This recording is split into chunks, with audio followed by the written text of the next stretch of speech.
Bonjour à toutes, bonjour à tous, bienvenue dans votre journal. Nous sommes le jeudi 6 août 2020 et voici les titres de ce jour. Pas d'arrêté, mais le port du masque fortement recommandé à Ivoire sur les berges du Léman. Une incitation suivie par plus de 90% des visiteurs.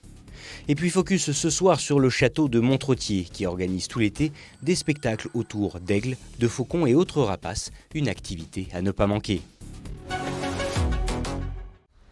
Site touristique incontournable en cette période estivale, le village médiéval d'Ivoire dominant le lac Léman est aujourd'hui sous surveillance.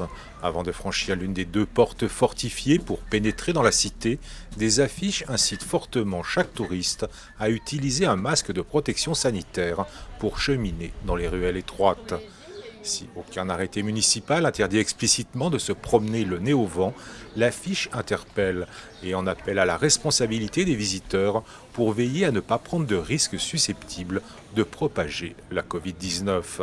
Au mois de juillet et d'août, en forte affluence, 10 000 personnes visitent le village en une seule journée. Depuis 15 jours, effectivement, par une campagne d'affichage à l'entrée de la cité médiévale, mais aussi aux entrées de parking, le masque est fortement recommandé.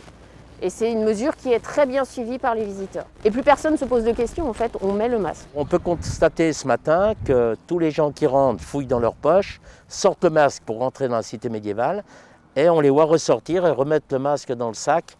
Et c'est monté progressivement à 90% des gens qui fréquentent le village d'Ivoire. Et puis je crois que c'est plus efficace de mettre les panneaux qu'on a mis à l'entrée du village que de prendre un arrêté, que de prendre un arrêté et ne pas mettre les affiches. Donc je crois que ce qui est efficace, ce n'est pas l'arrêté, parce que personne n'est au courant qu'on a pris un arrêté. Par contre, les affiches à l'entrée du bourg, à l'entrée des parkings et au débarquement des gens qui arrivent par bateau, c'est très très efficace. Pour les 80 commerçants, cette incitation vient naturellement compléter les mesures sanitaires auxquelles chaque client doit se soumettre. Au Jardin des Cinq Sens, lieu emblématique du village, les mesures de précaution sont clairement définies et acceptées par tous. Il faut se protéger, nous, les enfants, nos parents.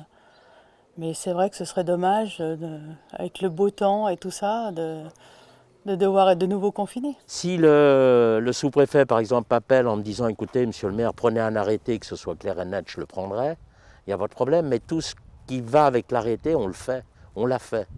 Donc, je n'ai pas de problème aujourd'hui.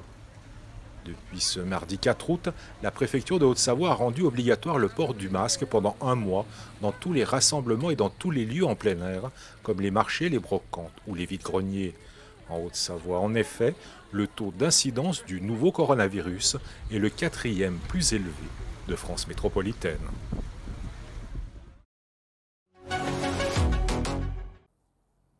Le mois de juillet vient de se terminer et déjà on note que les premiers bilans de la fréquentation estivale sont positifs. C'est notamment le cas dans la vallée de Maurienne qui enregistre depuis le début d'été une hausse du nombre de touristes dont 90% sont français. Une tendance qui semblerait s'installer, en tout cas jusqu'à l'automne, comme nous l'explique Laurent Sévenier de l'Office du tourisme de Haute-Maurienne-Vanoise.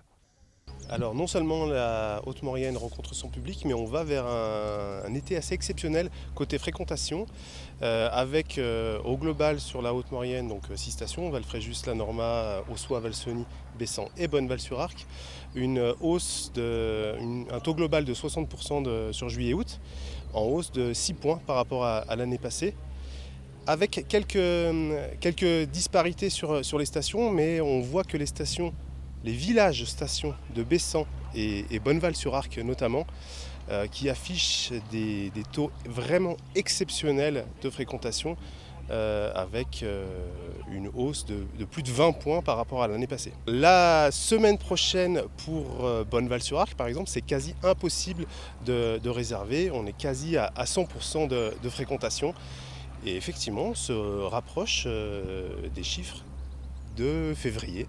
Donc c'est plutôt une bonne nouvelle pour nos stations, pour la Haute-Maurienne et puis pour la montagne en général.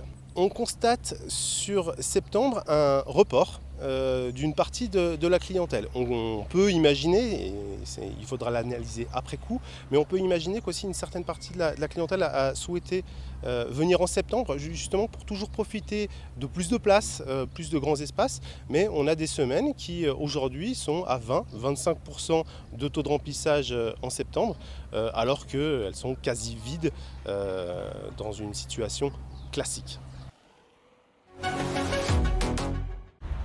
Près de 2 mois après la fin du déconfinement, les salles de concert restent fermées.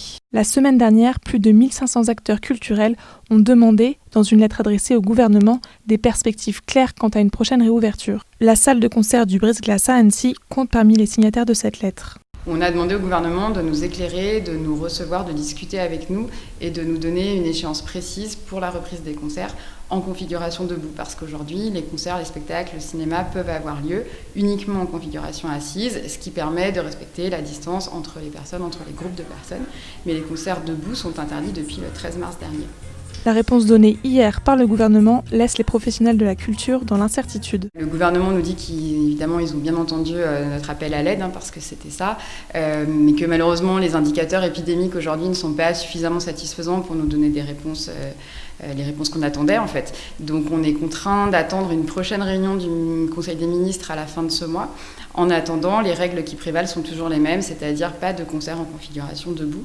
Si la salle de concert a pu survivre jusqu'à maintenant en raison notamment du maintien des financements, la directrice du Brise-Glace craint les répercussions de ces mois d'absence. Ce qui nous inquiète largement, au-delà de la question économique, c'est la question du vide en fait, puisque ça fait 6 mois maintenant qu'on ne peut pas être présent dans le paysage en fait, de la vie quotidienne des Annéciens et au-delà. Et du coup, notre principale inquiétude, elle est sur comment reconquérir le public après ces mois d'absence. Le mois de mars, on n'a malheureusement plus pu accueillir personne, donc c'est un gros vide en fait, qui vide aussi beaucoup le sens de notre métier aujourd'hui. En attendant des nouvelles sur une éventuelle réouverture, le Brise-Glace maintient sa programmation des 6 prochains mois, avec un premier concert prévu le 12 septembre.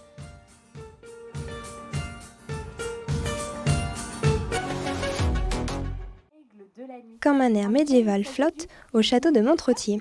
Des princesses, des gardes, mais aussi les stars de cette journée, les rapaces.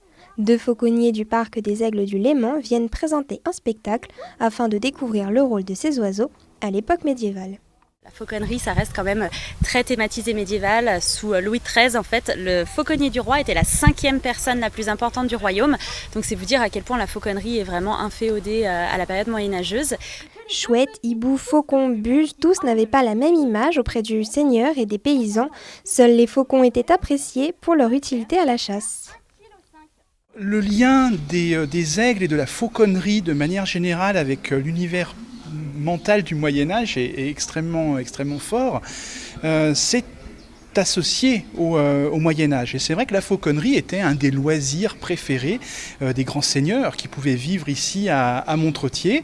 C'était de grands chasseurs et donc on chassait souvent avec ces oiseaux de proie. Donc la fauconnerie à Montretier, je ne crois pas qu'il y ait de lieu plus adapté pour proposer ce genre de spectacle qu'un château médiéval comme le nôtre. Allez, mais vous allez lui faire un bel applaudissement, cette petite fille. Allez, c'est parti. Des petites courageuses ont même pu s'essayer au métier de maître fauconnier, avec quand même quelques appréhensions. Ce que j'ai dû faire, c'est fermer les yeux parce que j'avais un peu peur. Oui, elle m'a mis un gant et un verre de terre pour qu'il vienne. Et tu penses que tu le referais ? Oui, mais pas avec le gros qui est tout là-bas. Un spectacle riche en émotions pour le public comme pour les rapaces, à découvrir tous les jeudis jusqu'au 13 août au château de Montretier. C'est déjà la fin de votre journal. Prochain point avec l'info demain vendredi à 18h30. En attendant, nous vous souhaitons de passer une excellente journée avec nos programmes.